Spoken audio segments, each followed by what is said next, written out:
Cara tutup kap mesin mobil yang benar, dilempar atau ditekan? Mau tahu jawabannya? Simak terus dalam video ini.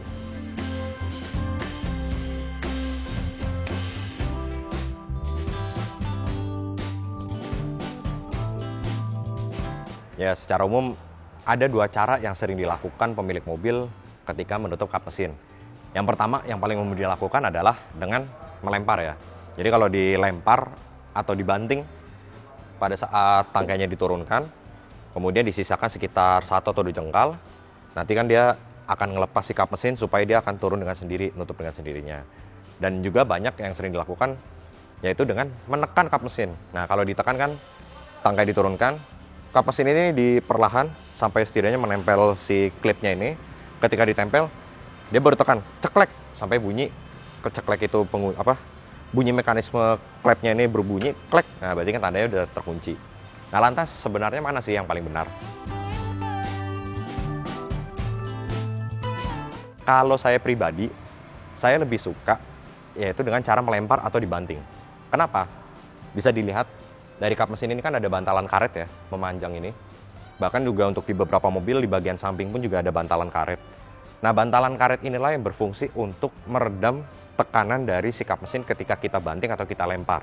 Dan pada saat kita banting atau kita lempar, ini sebenarnya biarkan si bobot kap mesin ini sendiri yang memberi istilah menghantam ke kunci ini, prek, ketika dia menutup, itu kan sebenarnya tekanannya itu lebih merata karena sudah diredam oleh si bantalan karet ini.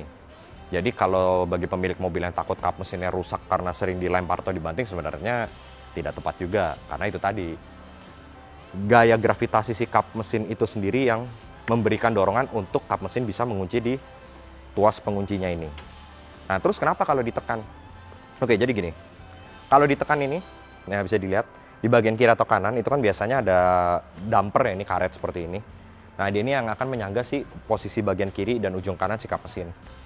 Kalau kita tekan, biasanya orang tekan ceklek seperti ini, itu ada kemungkinan akan merusak si engsel U-nya dari kap mesin itu bisa bengkok.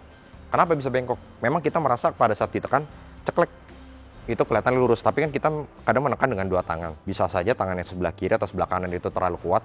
Ada kecenderungan si kap mesin itu pada saat terkunci posisinya gaya dorong itu miring, tidak seimbang. Nah, inilah yang membuat si besi U-nya ini bengkok. Nah, terus juga balik lagi, ini kan ada karet. Sedangkan kita pada saat menekan, itu pressure-nya itu terpusat di tengah. Pada saat kita tekan seperti ceklek, itu kan kita sekuat mungkin supaya mobil itu supaya kap mesin itu kan ada bunyi ceklek terkunci. Tapi yang tidak kita sadari, sebenarnya bagian pinggirnya itu udah menekan si karet damper. Nah, kalau udah tertekan, kita masih ada tekanan lagi ke bawah di tengah. Ini kan kap mesin jadi seperti melekuk ke tengah. Ada potensi bagian ujung kiri dan kanan kap mesin itu akan sedikit terangkat. Karena kita sering menekan itu tadi. Dan juga untuk beberapa mobil premium, mobil-mobil mewah yang sudah menggunakan hidrolik, dalam beberapa kasus kalau kita tekan, itu malah nggak bisa ketutup. Biasanya pengaitnya ini nggak cuma satu, biasanya di kiri kanan, ada juga di ujung. Ketika kita hanya tekan, bagian pinggirnya itu malah masih mangat. Nah, itu malah bisa membuat kap mesin itu malah jadi bengkok. Dan memang yang pakai hidrolik itu harus dibanting, tapi dibantingnya pun juga ya tadi, kayak dilempar. Kita tarik, pas di tengah-tengah sekitar 1-2 jengkal, kita lepas. Atau kap mesin yang seperti model biasa, kita turunkan, angkat sedikit, entah dilepas atau diayunkan ke atas sedikit, biarkan gravitasi dari si gaya gravitasi untuk mendorong kap mesin mengunci ke klep penguncinya ini. Jadi kalian suka yang mana? Cara menutup kap mesin mobilnya, dilempar atau dibanting, atau ditekan seperti itu? Silahkan isi kolom komentar di bawah.